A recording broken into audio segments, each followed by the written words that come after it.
Eto muna, ito, yung kay Baligod. na nawit Sorry. Lagi ka, sanay kasi ako ng mag-isa naka-live eh. Ano, Okay. muscle memory. Eto.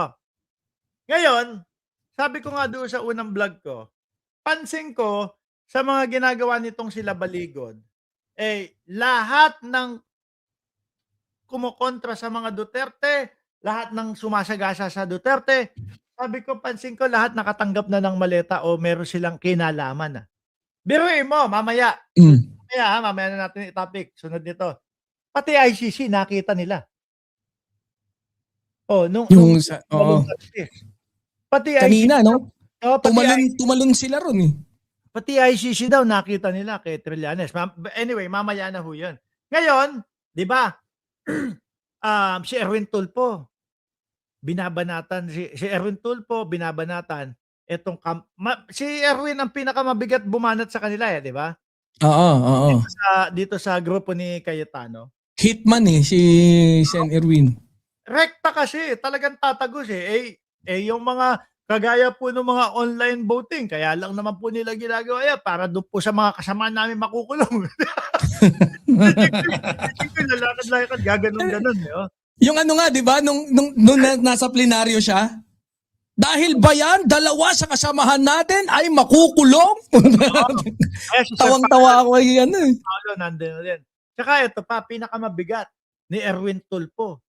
Si Senator Alan Peter Cayetano, kahit palakulin mo Sorry. Nahihirapan ako ituloy-tuloy yun. Talagang tiwala ka. Ano maalala ko yun? Hindi maiwasang hindi maiwasan. No? Nasa ano ko nga yun eh. Sobrang tigas daw ng mukha eh. Sandali. Tatalbog lang yung palakol eh. Invoice muna, invoice. Kasi gumawa na agad sila ng Ayan. Same nung last. Hindi, kasi yung invoice, papalitan ng 20. Ayan. So, sabi ni Erwin Tulfo, si Alan Peter Cayetano po, kahit palakulin niyo po yung mukha nun, tatalbog lang po yung palakol. Sa tingin mo, hindi nasaktan si Cayetano doon? Malamang nagkakagandalaiti yun si si Cayetano pag narinig yun. Kapag tayo ang nagsasalita at mamamayang Pilipino, wala na yan kay Cayetano. Pero kapag kayong kapwa colleague niya sa Senado, kapwa senador, masakit yun. Oo, kasi meron silang first-hand interaction eh. Oo. No? Kumbaga, like example, kung sila dyan sa comment section, sasabihin, Mark Ramos, bayaran ka, ganito, ganyan ka, magnanakaw ka, wala na sa akin yan. Pero pag manggaling sa'yo, kay Banat Boy, kaibigan ko, alam mo yun, masakit. Di ba? Masakit.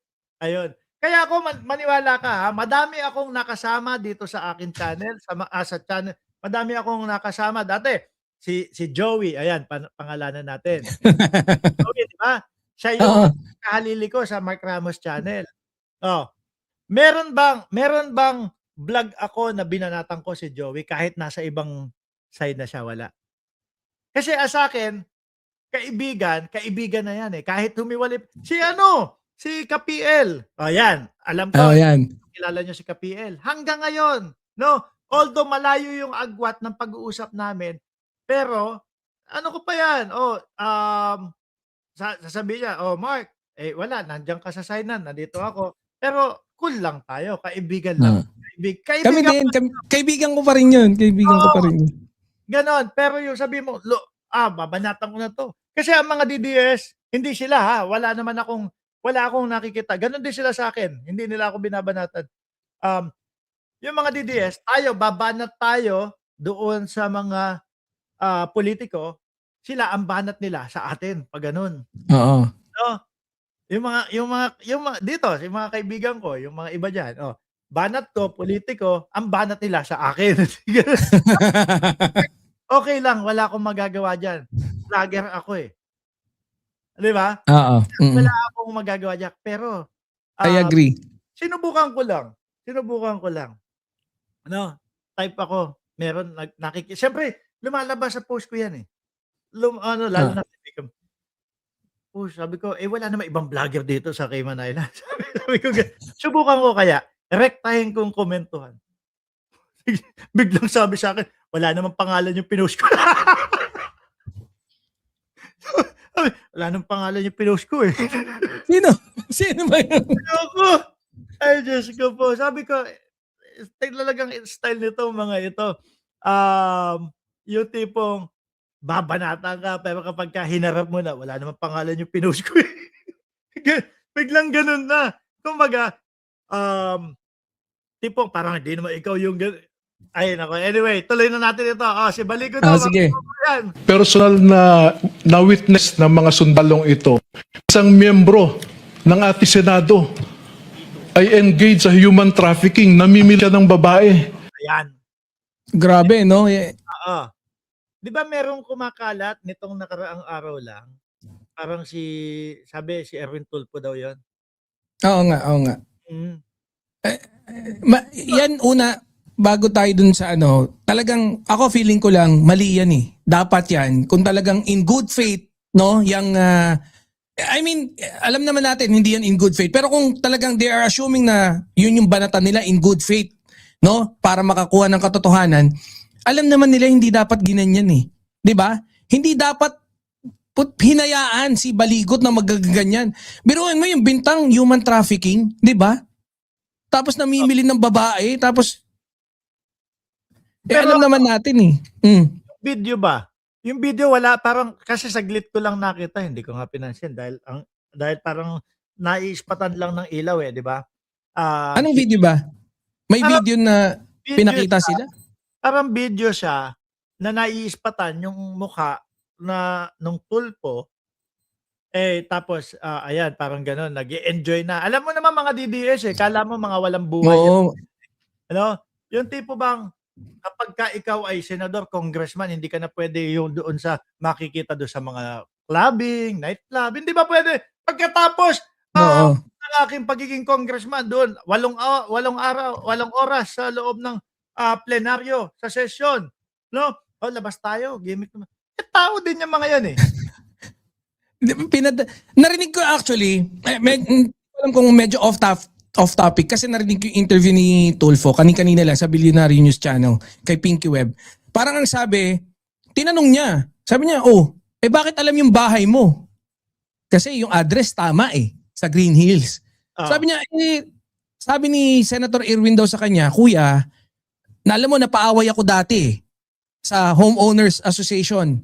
Siyempre, naging viral yung pag-aaway dahil ako yun, nakita doon yung address ko, sabi niya. Siguro, kaya hindi ko naman inaano. And then, yun nga, alam naman natin, no?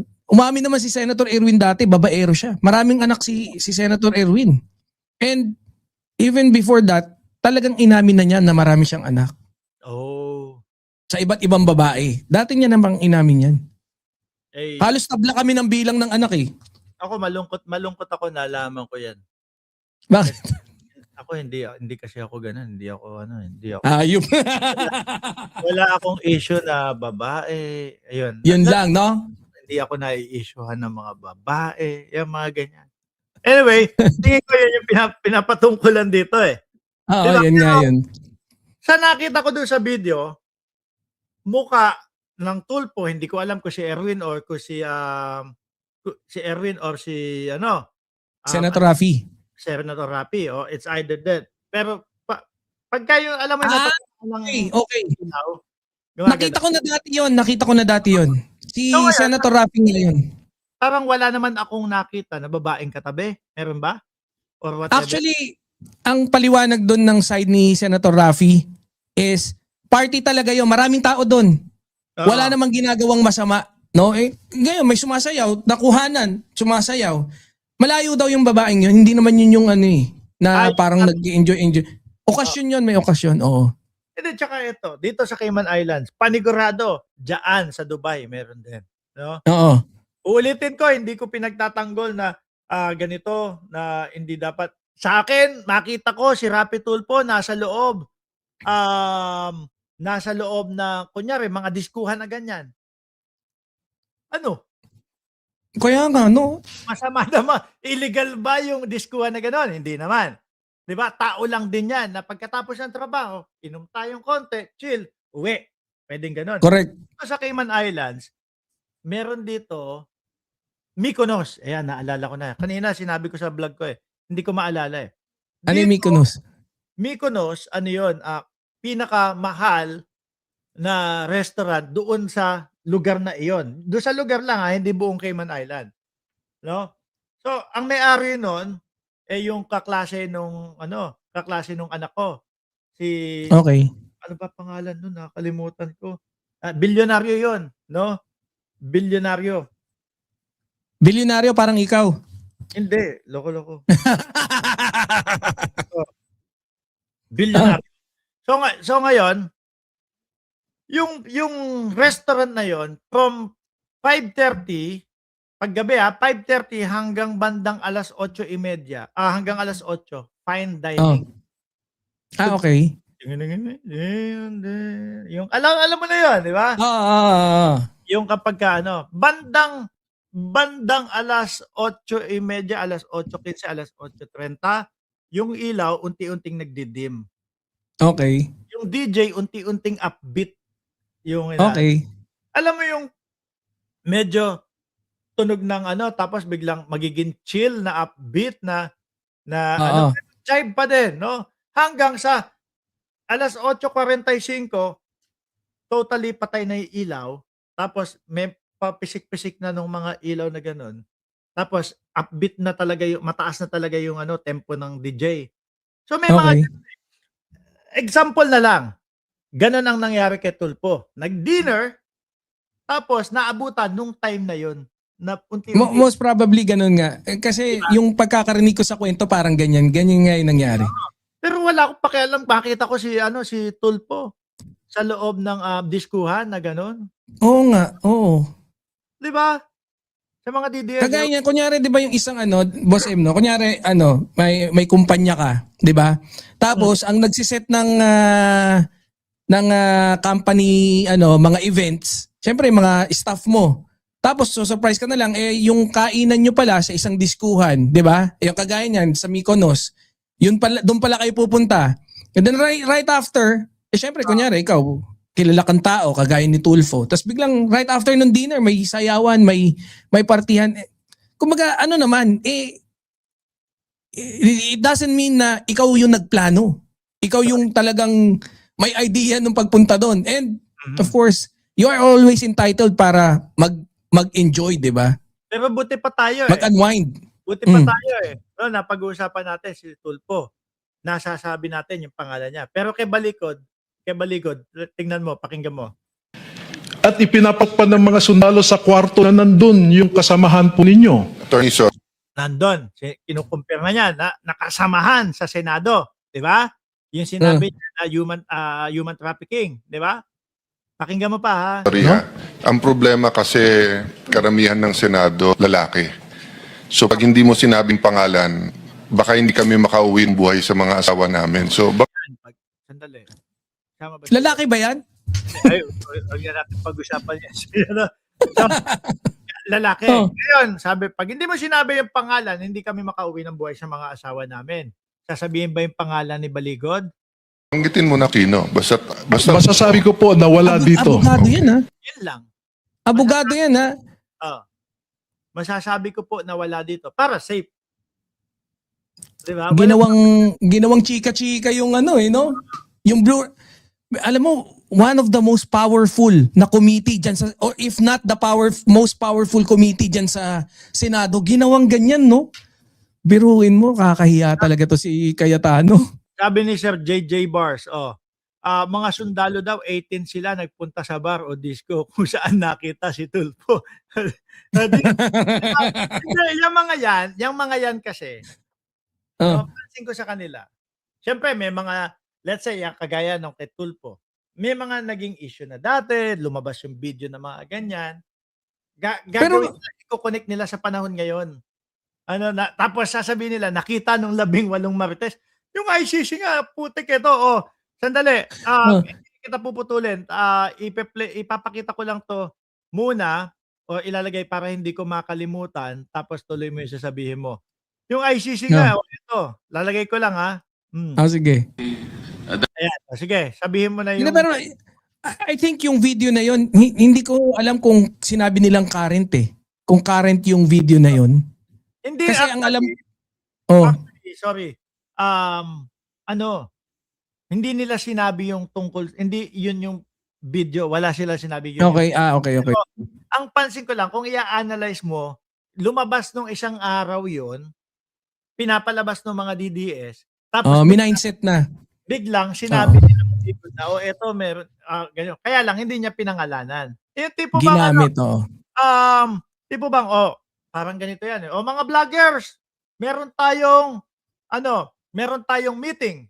Okay, meeting. Etong video na to, ilalabas ulit natin to, ganito, ganyan. No, di sila naman labasan. Tapos, yung pala, nakakonekta na kila Baligod kasi, correct. para, boom! Alam mo yun? Yan pala yun, mindset pa, di ba? Parang gano'n. May mindset na. Okay, eto. Iniready ka na. Correct.